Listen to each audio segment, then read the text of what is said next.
everybody. I wanted to say hello. This is Ask Marianne about family court. So it is raining here. It's cold. It feels like it's going to snow. So my hair was curly and then it went, okay, so it's raining. So I did make a mistake in the last live about this figure. It's actually $21,210,319 from Santa Clara County in San Jose, California. That's what they received in Title 4D federal funding fiscal year of 2024 to 2025. Now I'm going to read you this about the Title 4D. Okay, so I found this article. It's called Absurdistan in America by Stephen Baskerville, which was written September 24th, 2003. So that's a long time ago, okay? All right, so here we go. Where's my other piece of paper? There's 3 pages of this. Okay, we'll be all right. So in Iowa, the government has confiscated the savings of 11-year-old Ryan, I can't pronounce the last name. Ryland saved $220 from chores and shoveling snow, but that now belongs to Iowa. Why? Ryland's father allegedly owes child support to Ryland, and his father's name was on the boy's bank account. Okay, all you parents out there, if you're stuck paying child support, don't put your name on a bank account with your kid, okay? So this is a mistake, and Iowa will return the boy's savings, right? It's not going to happen. State officials have no intention of returning the money. After all, they receive federal funds for each dollar they collect, and for each parent they incarcerate. Now, Ryland's piggyback helps balance that budget. Okay? As Congress prepares to pass a welfare reform bill, and I don't know when that was, because like I said, this article was written in 2003. The Washington Times reports that child support enforcement officials are ecstatic over the provisions that will allow them to plunder and criminalize more citizens using children as the justification. Cha-ching. Yet no evidence indicates that there is or ever has been a problem of unpaid child support other than that created by the government. The child support crisis consists of little more than government seizing people's children, imposing patently impossible debts on parents and others who have done nothing to incur those debts, and then arresting those who quite predictably cannot pay, such as myself. Now, this dishonest and discredited hoax is creating a Western version of Absurdistan, the name given by the East European dissidents to the Soviet dictatorships that were not only repressive, but at times simply buffoonish. West Virginia officials cleaned out the bank account, okay, are you sitting down, of an 85-year-old grandmother whose son allegedly owed child support. The son paid in none of the $6,450 taken from the account, which comprised her life savings. She was also charged a $75 processing fee. Canada has a name for such grandmothers, this is in quotes, deadbeat accomplices, in quotes. These grandparents, second wives, other relatives who can be forced to disclose and part with their life savings to government officials. Okay, so I know this is a long article. I won't read it all.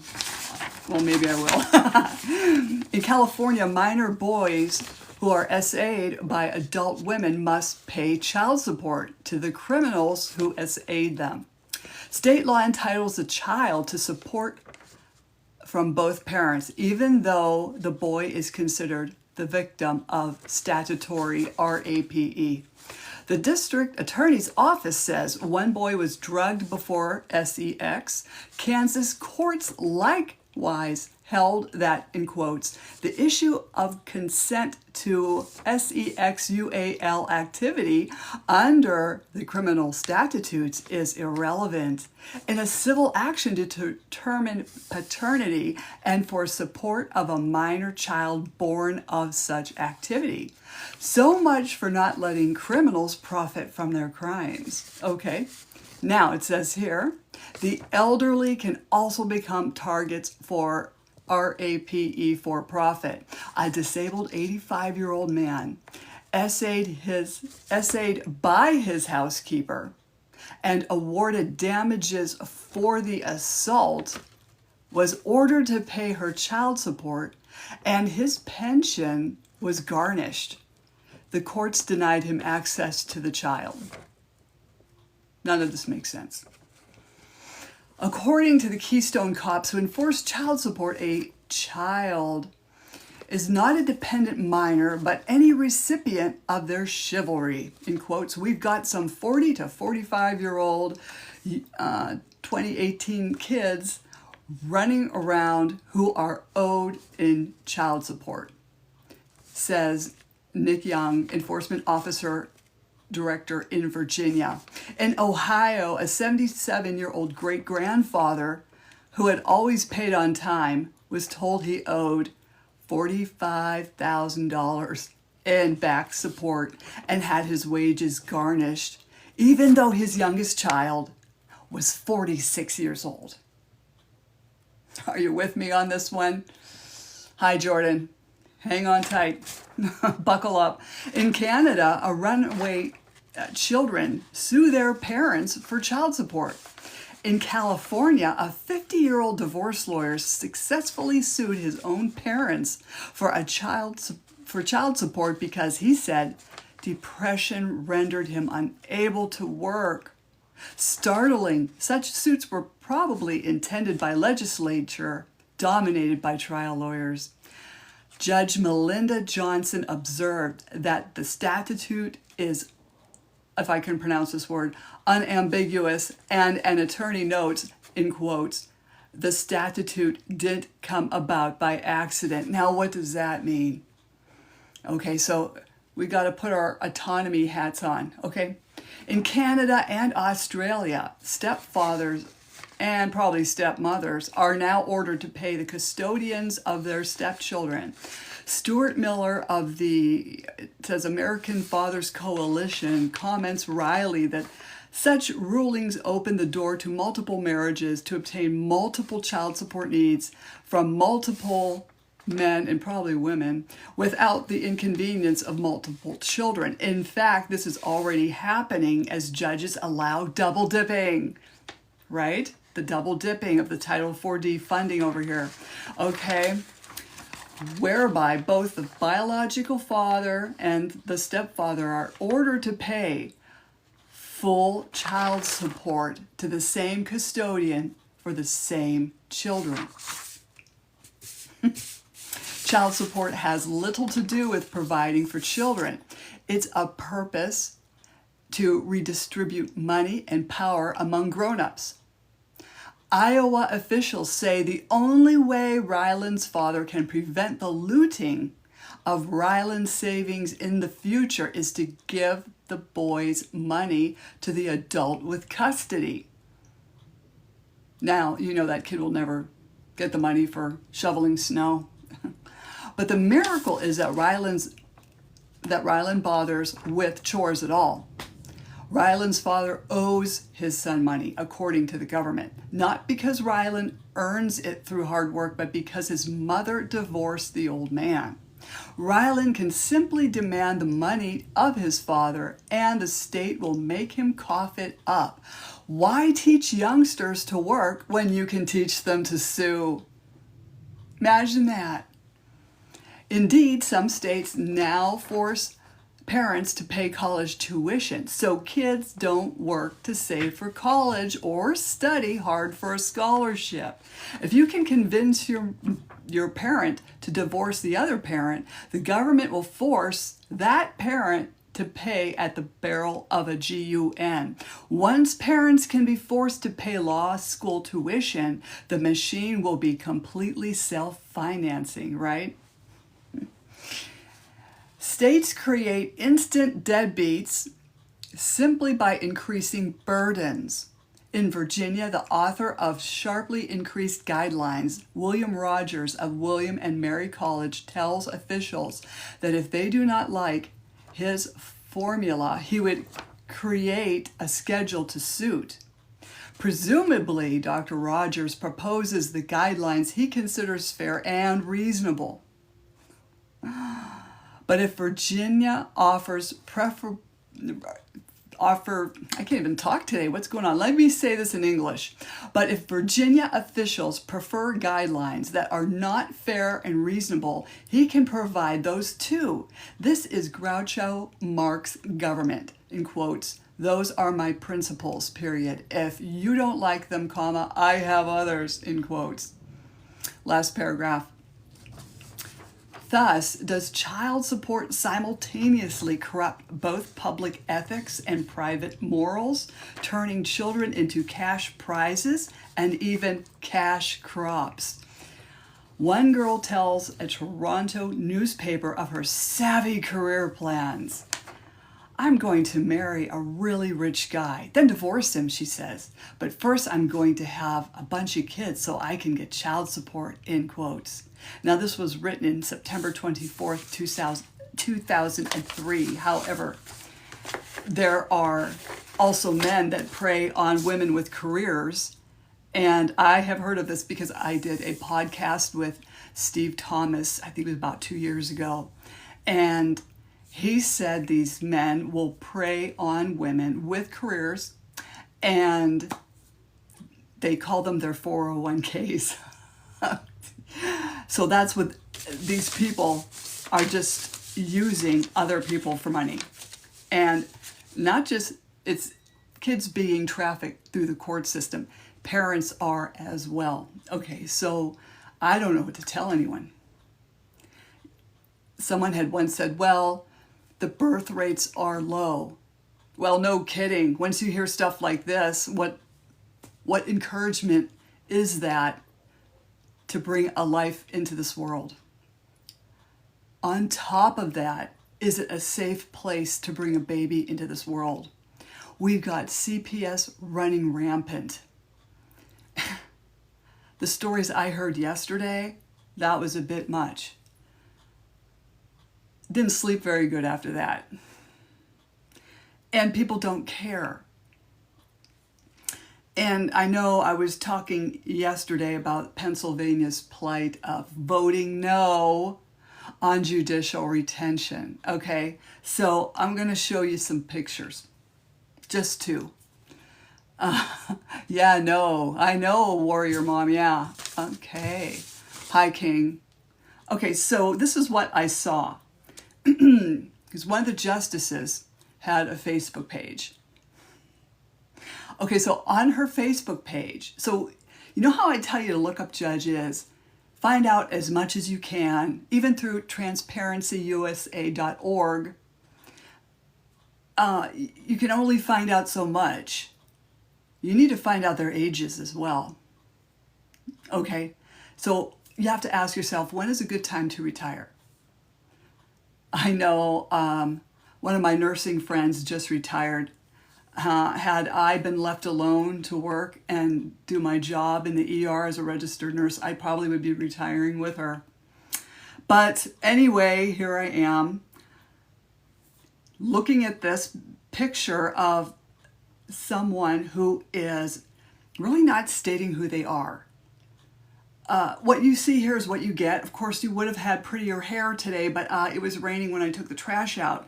However, I'm not lying to you. This is sometimes what happens to my hair. This is what she was posting on Facebook, okay? A young judge okay? A young judge. However, are we all sitting down? Hi, Wanda. Hi, Geraldine. Hi, Jean. Okay, ready? This is what your judge looks like. 73 years old. Oh my gosh. Okay, so this is why you want to vote no on retaining these judges. Okay, so nothing against age, because some people are really still good, and I know people that are. But when do you retire to let someone else have a chance? So if we retain a 73-year-old, then she'll be 83 in 10 years. Does that mean she's going to run again when they have the next election for God knows what, another 10 years? That's why I'm telling everyone, at least in Pennsylvania that I know of, vote no on retaining these judges that pretend there's something they're not, okay? And also, going back to this child support issue,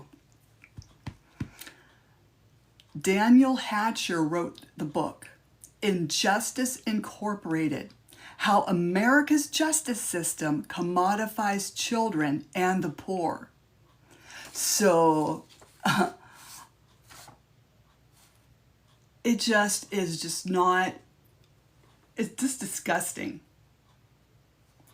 Going back to this Absurdistan in America that was written by Stephen Baskerville, taking money out of a child's bank account is really low. I just can't, I just don't know what to think of this article. This article is very good. I'm not putting it down, because this is happening to parents everywhere. And a lot of people think, well, they can't put a parent in jail for not being able to pay child support. Even my mother said, well, they can't get, blood out of a turnip. And I'm thinking to myself, she hasn't been sitting in the back row when I'm in front of this judge. And yes, they can get blood out of a turnip. And their playbook is extort money from the parent's relatives. If the parent can't pay, they're banking on that parent's parents or grandparents to cough up the money.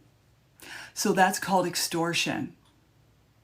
Does anyone not read the Constitution or the Ten Commandments anymore? Probably not. This is all a setup for all parents. Okay, so parents are getting set up. So they get hauled through family court. Now, it's all rigged, as everyone has already, known about, right? So the taxpayer needs to know that this is all rigged. And it's rigged by judges and the attorneys who have worked in the DA's department for years. And it seems to be that I have been watching this happen to parents, is that opposing attorney working in the DA's department for years has made friends with that judge. They all make friends, but mostly there. So they just gang up on the target parent and they run them into the ground in the family court, take away the kids, throw out a false accusation, because why not? Let's get them fired from their nursing job, right? That's pretty smart.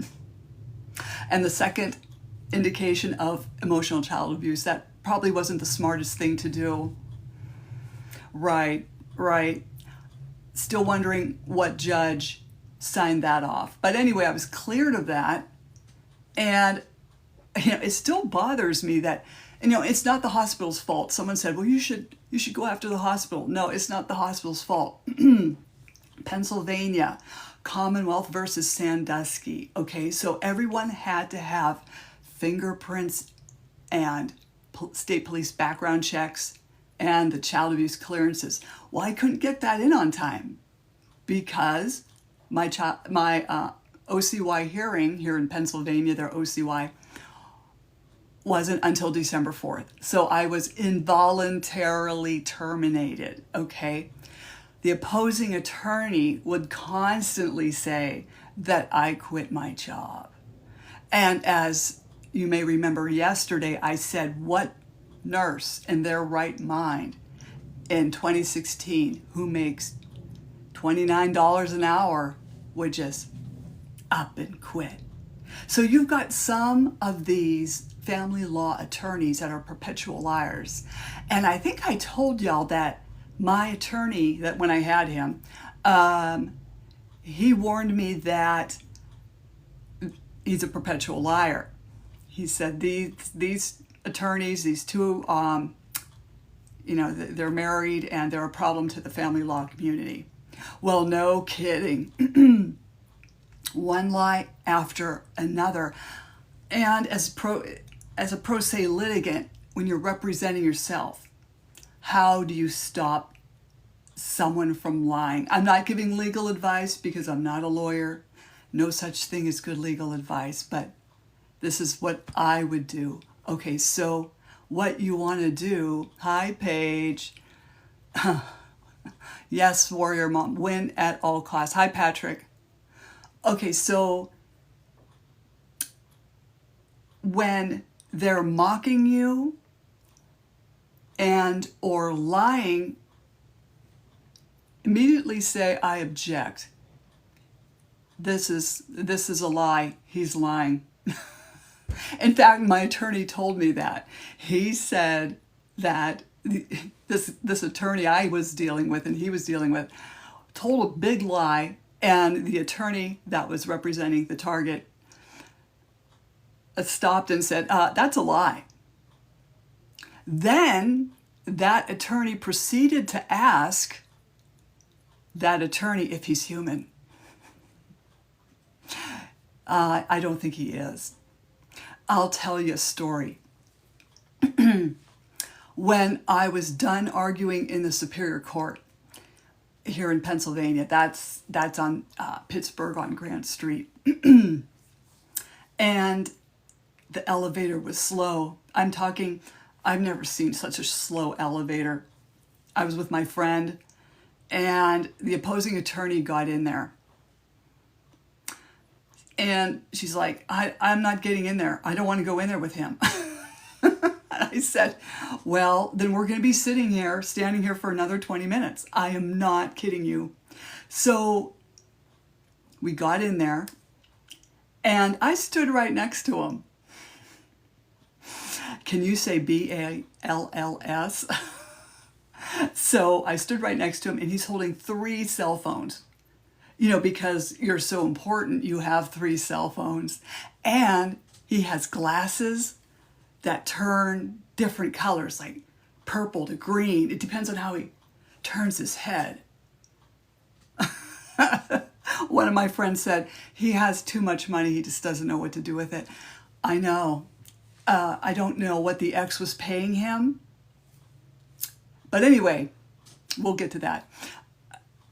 We went down the elevator really slowly, and I did say to him, do you mind if we ride down with you? And he said no. And so he's just looking at his cell phones, and I was talking to my friend because she wanted to go to Grove City and buy a purse. So I was just talking, blah, blah, blah. And, the elevator doors finally opened up, and he walked out. I let him go first because I'm such a lady. Not. Anyway. He's walking out, I'm watching him. He's walking to the parking lot that said $20 per hour. Whereas I parked in the ramp over across the street from there where it was $20 for the whole day. So I'm thinking, gee whiz, the audacity of him to park and cause his client to pay more money than ever. Because it's a 2-hour drive also back and forth to this courthouse, okay? See how they're racking up money? And as he was walking to his vehicle, which was probably a Mercedes-Benz SUV, hey, you know what? If you can afford it, go for it. But don't do it on the backs of parents and children. Don't. Anyway, so as he's walking to his vehicle, there were a bunch of pigeons. They were all over the place, on the ground. And when that happened and he walked out to his car, these pigeons rose up behind him, like all of them. And all I could think of was like, well, he's going to get pooped on, I hope. But I thought of that music from Damien Omen. I know I'm telling you my age basically, but does anyone remember the first version of Damien the Omen? That was in late 70s, could have been 1980. I'll have to look that up. So I just pictured that music. It's like dun dun dun dun dun dun dun dun dun dun dun dun dun. It's really creepy. It's really creepy. Like Satan is walking to his Mercedes-Benz. I also found out that these Mercedes-Benz, to change the oil, it's $3,000. Anyway, he can afford it. So I just don't get it. And while we were back in the building of the Superior Court, they were breaking for lunch. And so the opposing attorney was just standing there. They said we were going to argue at 11, but it turned into 2:30 p.m. So he was standing there like in that coat room, and I went up to him and I said, you know, what would you do if your wife was doing this to you? And he like looked at me with a little glimmer of understanding. Then the lizard eyes came back over and he went, oh. And he took his 3 cell phones and probably took himself out to a nice lunch on his client's back. Okay, so I don't know why they have to be so money hungry, really. I guess if I was a lawyer, I would not be that money hungry. I just would be helping more. Hey, how are you? Boy, Keisha, I haven't seen you in so long. I'm telling you, I think the world's gone mad. It really has gone mad. I don't know what to think. And I'm trying to educate people on this Title IV funding that parents are getting really screwed over. And I encourage everyone to go to transparencyusa.org. So you look that up. I'm going to remind you how to do this. You want to put in your attorney's name or your judge's name, and what will come up is figures of campaign donations. Okay? So you can find out who's contributing to who, and you know, you're not going to be happy. It's not going to be happy when you find that on transparencyusa.org. I was actually sick to my stomach when I saw what I saw. I don't know how people live with themselves. One parent said to me, how do they sleep at night? I said, very well. They're sleeping very well. They're destroying families, which brings them money. Okay, then they're jailing parents, which also brings them money. You know, the judge sentenced me to 2 months for non-support, because that's the kind of girl she is. But I thought I could do it. I really wanted to do that and hang in there and not pay her anything. I'd rather just stay in there and just frustrate her.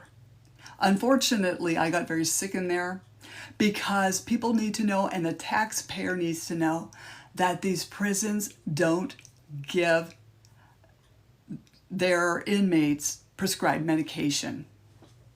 And they don't give them the right dosage either, if you're lucky enough to get your medication.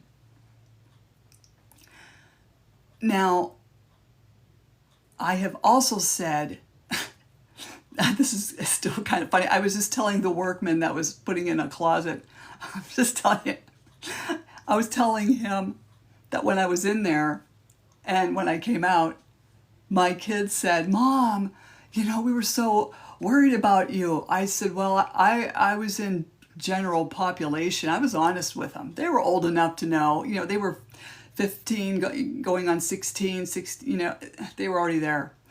And the one said, well, Dad said you would be playing tennis and knitting. And I said, no, I'm not rich, and that's not a federal prison. It's the Erie County Prison.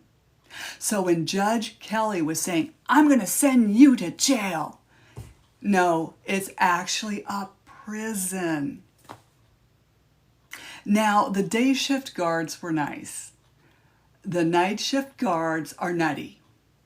They have to talk loud to keep everybody awake at night. I'm not kidding you.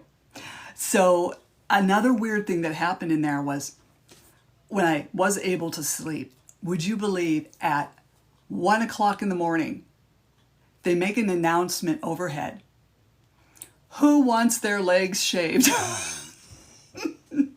And the guard would, pass out this electric razor. And I'm like, so everybody's sharing a razor? Is that really safe? Is that the right thing to do?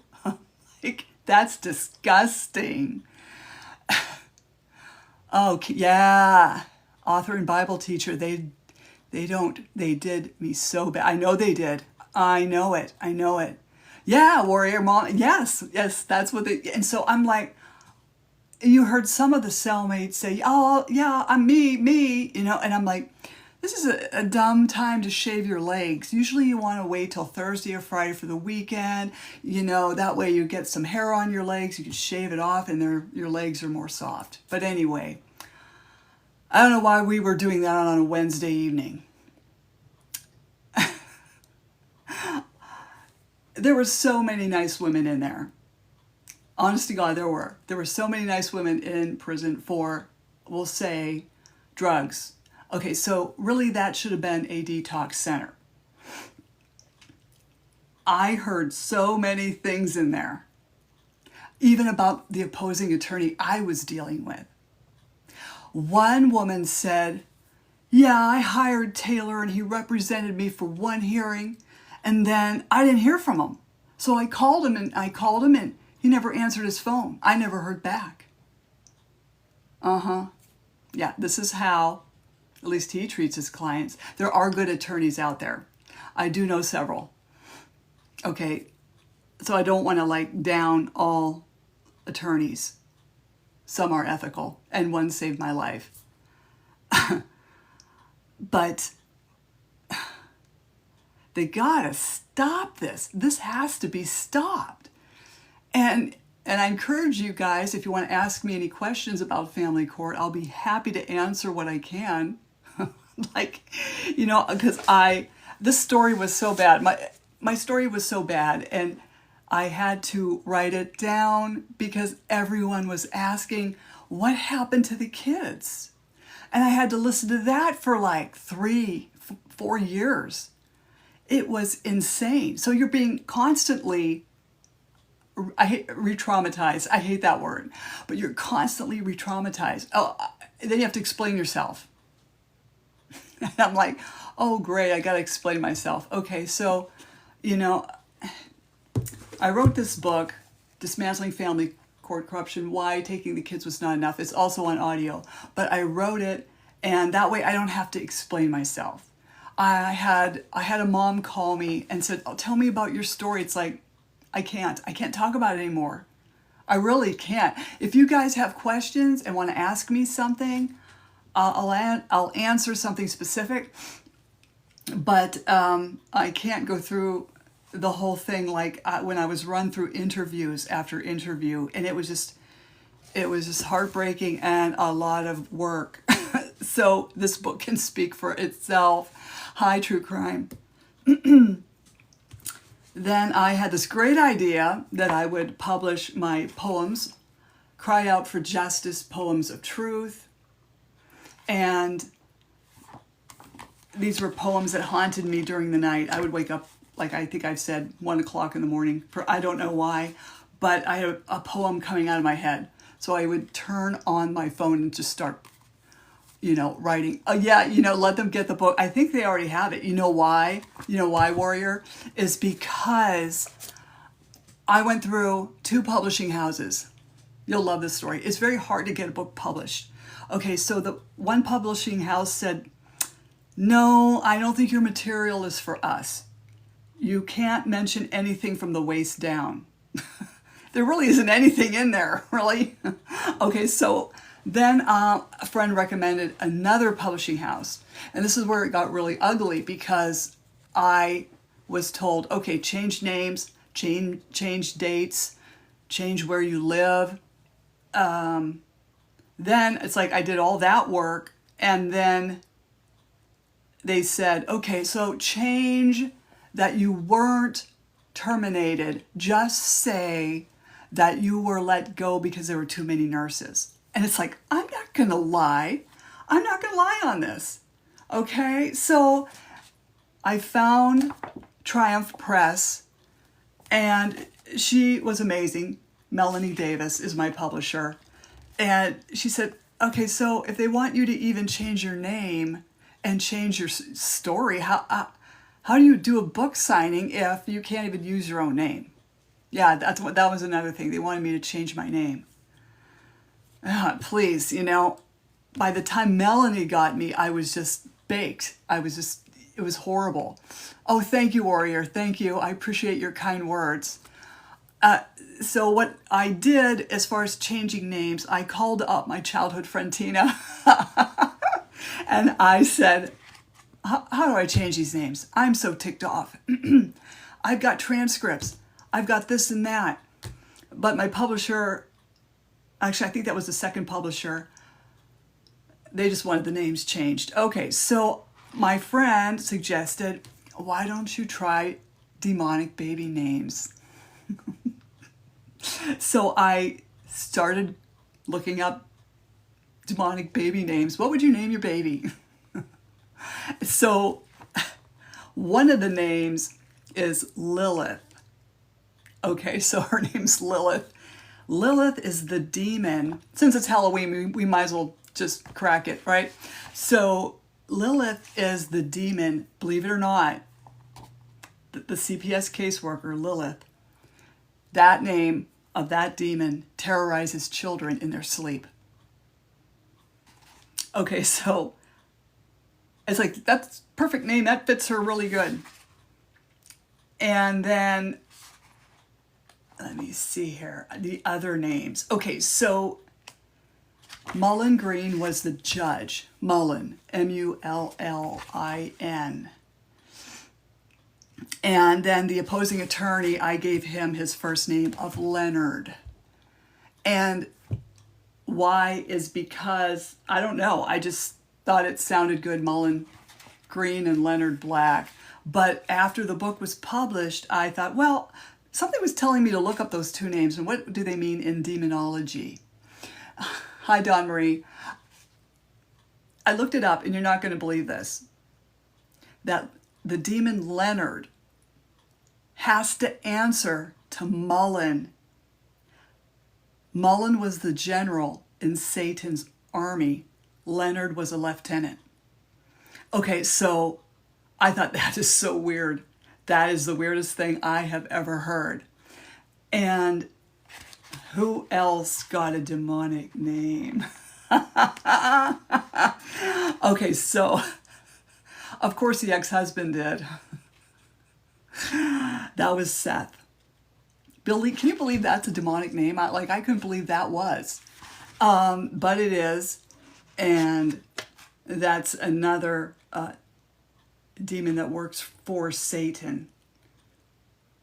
I'd have to go back and Google that. But since it's Halloween, we'll just go through this, the names that were chosen. And then the step monster who destroyed my children and turned them against me, and because she couldn't have kids of her own and she always wanted to be a nurse, so it was just perfect timing, right? It was perfect timing with the Commonwealth versus Sandusky during that 2015 time. Okay, so I gave her the name of Judith. Now you're saying, well, that doesn't sound too demonic. It probably isn't. I really didn't bother to look that up. I was thinking more like Judas. You know what Judas did to Jesus? Well, get this. She and I used to be acquaintances, not close acquaintances, but, you know, I didn't think, I'm so naive when I set her up on a date with my ex because he was asking me, you know, are there any nurses that you know of that are single? You know, he was looking for a date. So I thought, well, let's see if Judith wants to date. So, you know, I just wanted him to get dating experience, right? Why not just, you know, get dating experience? Okay, Warrior is asking, so the publisher didn't want real names. Correct. And I'll tell you why after this. Okay, so I set them up on a date or a phone call. And she called him up on his birthday and they talked on the phone for 4 hours, which is fine. Then she moved in within 2 weeks. Is that a red flag? Can't you just date and get dating experience for the hell of it? So she moved in and 7 months later they got married. Now, that's not a good message for kids. I did not move in. I had to change my husband's name. He got to pick his name. He wanted to be Brad Pitt. And I said, we can't put Pitt in the, you can be Brad. Okay. So, you know, I didn't move in with Brad because I wanted to set a good example for my kids. You know, you try to do the right thing. And we dated, we met July 5th, and he proposed in like September. Now, I know you think that's quick. However, I knew his sister for 15 years, and I knew the family. And I knew, oh yeah, yes, I played matchmaker to hell. You're not kidding. Yes. So I knew his parents. They were very nice people. They were not personality disorders. Really, there's no personality disorders even in the siblings. Okay, so everyone was pretty cool. So I felt it was going to be that way.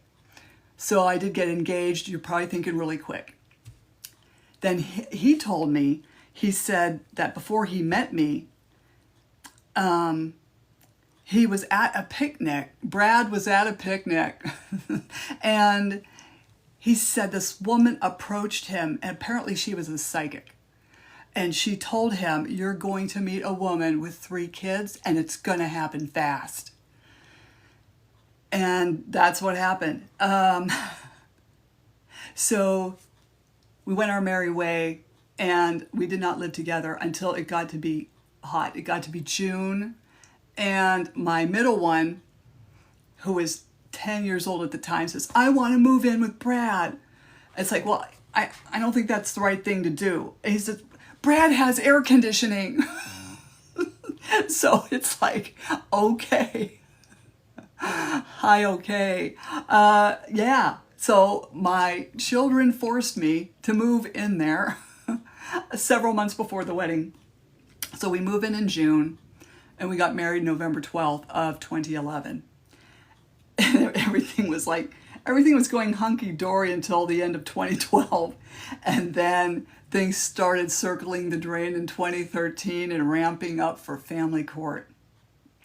So I know some parents say, well, when they met their friends or spouses, like, did they ask, you know, what did you do? You know what? Don't ask someone, what did you do? You know, just listen. Sometimes they didn't do anything. It's other people doing it to them. So, you know, I've got a lot of people to thank for this book. I have to thank Judge Trusilla. If it wasn't for him, this book wouldn't have been written. And if it wasn't for the deceased Judge Robert Sambrook, this book wouldn't have been written. Then there's Shad, Judge Shad Connolly. Who would name a kid Shad? Does anyone out there know? Warrior, do you know? So I have to thank these people, really, because I went to the court. Well, I called the courthouse wanting to speak to the president judge about this child psychological abuse that's going on. This was about maybe 3 to 4 years ago. And I called and I said, can I talk to the president judge, set up a meeting to talk about child psychological abuse? And they said no. Seriously, I encourage you, if you've been through this hell and you have kids that aren't speaking to you and there's custodial interference, I don't know, do a test run. Call the president judge and say, hey, can I have a meeting to talk to you about this happening in my case? They'll probably say no. And I have a part in here that says pro ses don't have to pay a dime. I won't keep you all evening, trust me. I won't keep you all evening. But this is what happened. I did a YouTube video about pro ses don't have to pay a dime. It was like no big deal. I did other funny YouTubes as well. Like, if you want your attorney to call you, do this. And I turned on my vacuum sweeper. Because that's when the attorney called. It's like, I missed the call because I was vacuuming. Has that happened to anyone? And, okay, I wrote to one. He said you can't contact him. Oh, that's too bad. They should be talking to the public. We pay taxes to these judges, and they should be talking. They should be talking to us. So I did a funny YouTube on pro ses don't have to pay a dime. They might have to pay court fees, they might have to pay child support, but they don't have to pay a dime to lawyers. Okay, so this is funny because when I went to argue at the Superior Court in Pittsburgh, there were 3 judges up there, you know how they are, and the one had been sleeping the whole time. We're talking, that thing started at 9. I wasn't due to argue, well, I thought at 11, but like I said, it turned into 2:30. And I noticed he was sleeping through people's cases. Like he had his head down and he was just like, I'm like, is this allowed? So when I got up there, I was explaining and, I was very nice and I was talking. And then he said, out of the blue, he said, pro ses don't have to pay a dime. And I just looked at him like, nothing surprises me. I don't know why they have to watch me that closely, really. I'm not anyone special, okay? But he said that, and I thought, well, I know I already lost this case. So, okay. And his last name, okay, I'm trying to think of their names. I know there was an Olson. When I argued in front of her with the child support, she was yelling at me for not paying child support. I'm trying to explain my case, and there's reasons why I can't. Right, they don't care. Warrior, they don't care. So, the other one was Monmasso. I'm not pronouncing that right. Monmassimo. He was the one that was dozing on taxpayers' dime until I got up there.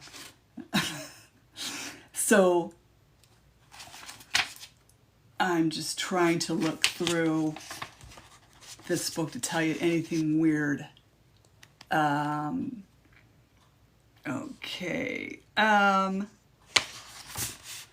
Oh, yes, and just to let you know that when I was paying child support, well, actually, it wasn't me paying child support. It was my current husband. Yeah, he was paying child support on another man's kids. Yeah, this is how low a lot of people will go. Okay. And it was, once I won in Superior Court, 406 WDA 2017, Superior Court of Pennsylvania. That child support figure from $895 a month that I never paid went down to $106, and she put $12 a month on the arrears, which was a crazy order. As I said, I'm gonna try to find that order and dig it up. I know I save everything, but she reduced it that much after I won. But however, bear in mind, none of this should have happened to begin with due to false allegations. Okay. Hi, Kevin. Just Kevin. Don't listen misimportant information and got mad when they get exposed on the podcast. Yeah, I know. Well, if they would do the right thing, you wouldn't have to expose them on a podcast. I've done podcasts with parents, and they'll go before the judge within 3 weeks, and the judge will have seen the podcast, and they'll bring it up. And one judge really didn't do anything. He didn't retaliate. So it's up to their discretion. So I have some poems that are in here. And I also want to address abuse by proxy. This is closely related or synonymous concept. The term is from the flying monkeys used in The Wicked Witch of the West in the 1939 film Wizard of Oz to carry out evil deeds on her behalf. So, like legal abuse. Like when you're hauled in there every 2 weeks like I was, no wonder people lose their jobs. It was just getting really crazy. But I don't know, do you want me to go into what happened with my heart attack or not? Maybe I could do that on the next one. Do you want me to do that on the next one? Okay, so Warrior says, I was told my case should have been modified 3 years ago, but still dragging it out to modify the child support. See, that's what these are the games. These are the games. But I did write a poem about Lady Justice Hidden. So I don't know if you want to see. Okay, so I did this painting of Lady Justice. You can see her there. And because I was a cheapskate, my publisher said, well, I can do a cover for this book. And it's like, oh no, I'm going to do it. I'm going to save the money. So Lady Justice Hidden. Lady Justice, do you hide? I seek the truth through you. Your blindfold is thick yet sheer. Are the lies hidden there too? Why bother to hold the scales so proudly when you dip your sword in bias? Loss overwhelming with sadness, swiftly judging innocence in defiance. Jurors and defendants look to you, judges and lawyers are bought. All hope in fairness is lost in a day when justice is all they had sought. How does justice go on each day, failing us all too many times? On the whim of a corrupt judge, bias was the player in the crimes. That was a short one. And some people say, how do you write a story? Just start at the beginning. If you need a good publisher, Triumph Press is the place to go. I'm losing my voice, so I won't be on much longer. I hope I made it clear to vote no on retaining judges. Please, in Pennsylvania. I don't know if that's going on in other states, because I know some states, they're just, I can't think of the word, appointed. They're just appointed. But here in Pennsylvania, some are elected, some are appointed, but don't retain them for 10 years, please. Please do not vote no. N-O, no. Okay, so if you want, I can read another poem. Okay, how long is that one? That might, well, let me see. Oh, I know. How about this one? CPS Lies. Okay, so you'll love this one because it describes my first caseworker to a T. Okay.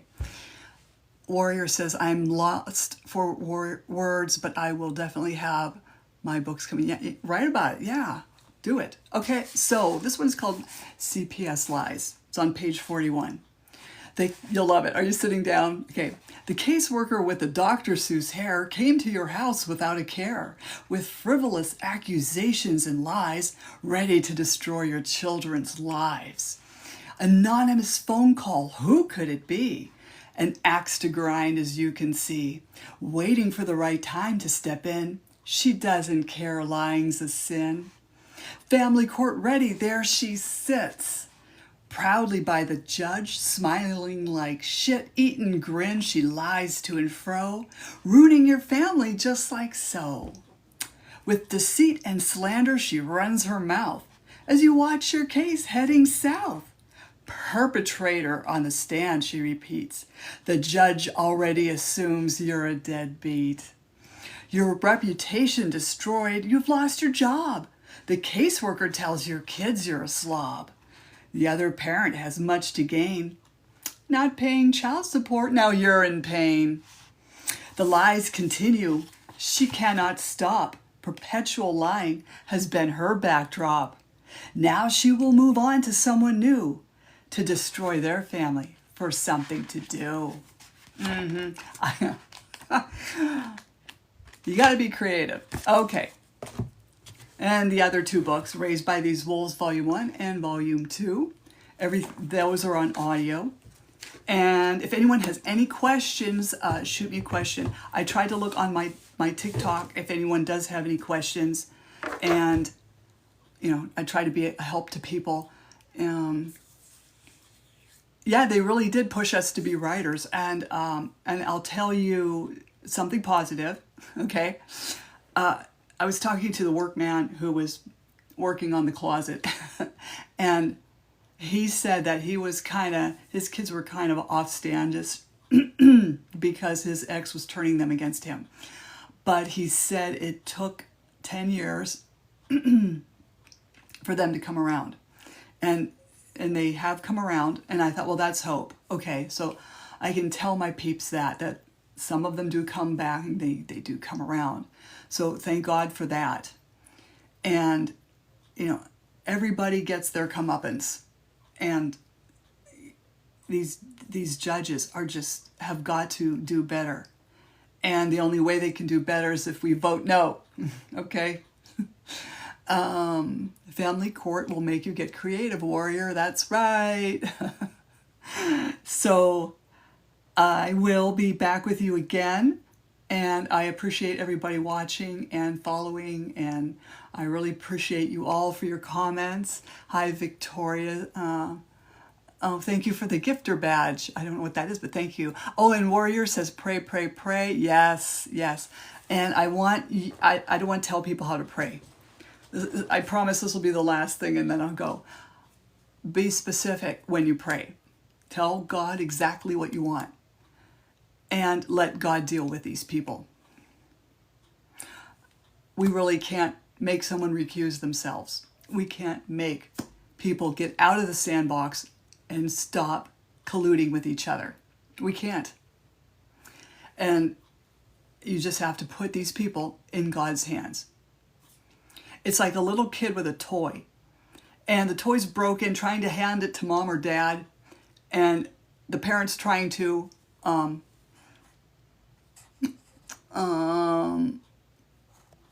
whoops. Okay. Hang on. Whoops. There we go. Okay. It was going to tell me it was going to end this thing. Okay, so the kid has to release the toy to the parent to get it fixed. That's what we have to do as parents. We have to hand this all over to God and let him try to do his thing. He's much more creative than Dexter, and I love Dexter. Okay.